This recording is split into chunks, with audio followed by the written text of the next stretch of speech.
छत्रपति शिवाजी महाराज तथ्य छत्रपति शिवाजी महाराज, जिन्हें शिवाजी या शिवाजी राजे भोसले के नाम से भी जाना जाता है, का जन्म 19 फरवरी 1630 को पुणे के शिवनेरी दुर्ग में जीजाबाई और शाहजी भोसले के घर हुआ था। उनके पिता शाहजी राजे भोसले बीजापुर के दरबार में एक उच्च अधिकारी थे। शिवाजी धर्मनिरपेक्ष थे। शिवाजी जाति के संघर्ष के खिलाफ थे, लेकिन किसी भी धर्म के खिलाफ नहीं थे। उस समय जब भारत के अन्य सभी राज्य अपनी धार्मिक मान्यताओं से चिपके हुए थे, शिवाजी ने सभी धर्मों को स्वीकार किया। जबकि शिवाजी महाराज ने सभी धर्मों को समायोजित किया, उन्होंने कभी भी अपनी धार्मिक मान्यताओं से समझौता नहीं किया। वास्तव में उन्होंने उन लोगों की मदद की जो हिंदू धर्म में परिवर्तित होना चाहते थे। यहां तक कि उन्होंने अपनी ही बेटी की शादी एक धर्मांतरित हिंदू व्यक्ति से कर दी। शिवाजी के नाम की व्युत्पत्ति। शिवाजी का नाम भगवान शिव से नहीं, बल्कि शिवई नाम के एक क्षेत्रीय देवता से लिया गया था। उन्हें उनके कार्यों के लिए भगवान जैसा दर्जा दिया गया था। भारतीय नौसेना के पिता। शिवाजी ने अपने प्रारंभिक चरणों में नौसेना बल के महत्व को महसूस किया और एक शक्तिशाली नौसेना का निर्माण किया। उनका मानना था कि इससे उन्हें विदेशी आक्रमणकारियों डच, पुर्तगाली और ब्रिटिश और समुद्री डाकुओं को दूर रखने में मदद मिलेगी।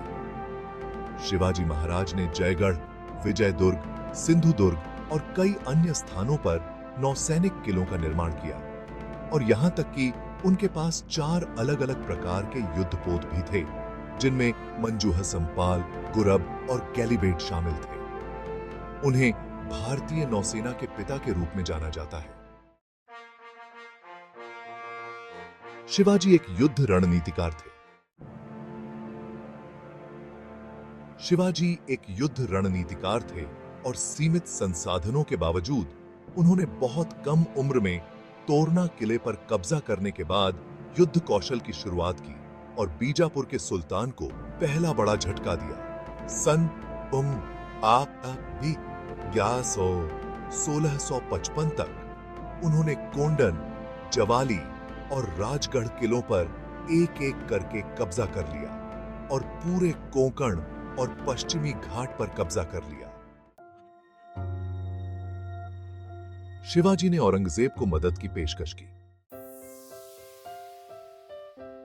शिवाजी ने बीजापुर को जीतने में मदद करने के लिए औरंगजेब से संपर्क किया, लेकिन जब उनके 2 अधिकारियों ने अहमदनगर के पास मुगल क्षेत्र पर छापा मारा तो चीजें उलट गईं।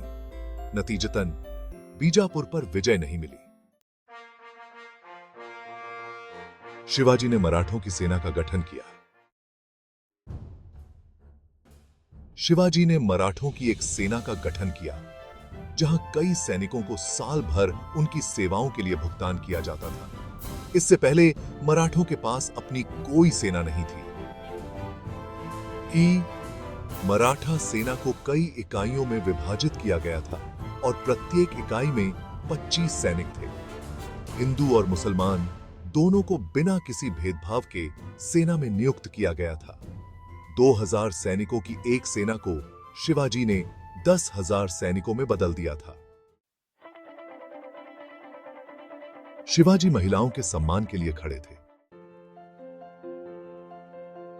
शिवाजी महिलाओं के कट्टर समर्थक थे और उनके सम्मान के लिए खड़े थे।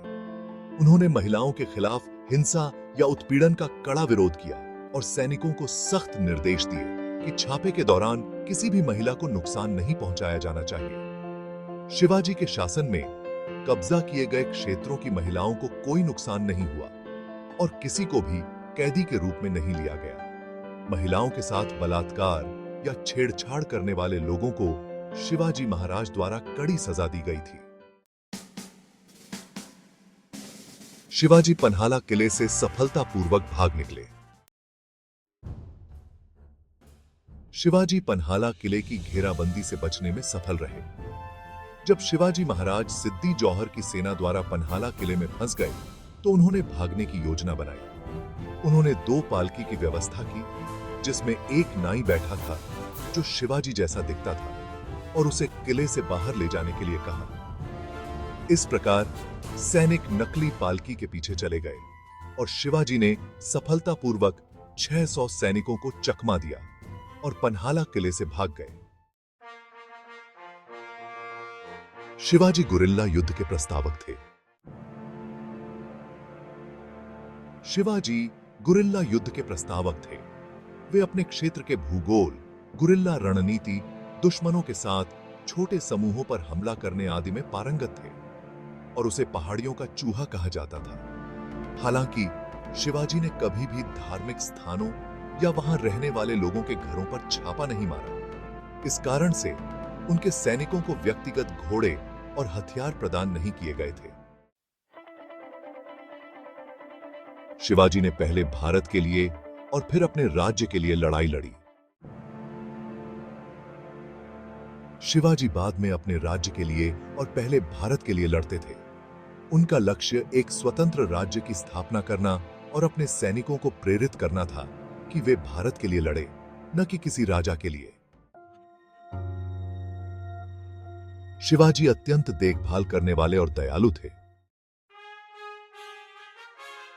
शिवाजी महाराज दयालु थे और अपनी सेना में आत्मसमर्पण करने वाले किसी भी व्यक्ति का स्वागत करते थे। किसी को भी उनकी पृष्ठभूमि के आधार पर नहीं आंका गया, बल्कि उन्हें उनके कौशल के आधार पर आंका गया। वह बेहद देखभाल करने वाला था और कभी भी आम लोगों के धार्मिक स्थलों और घरों पर छापा नहीं मारा।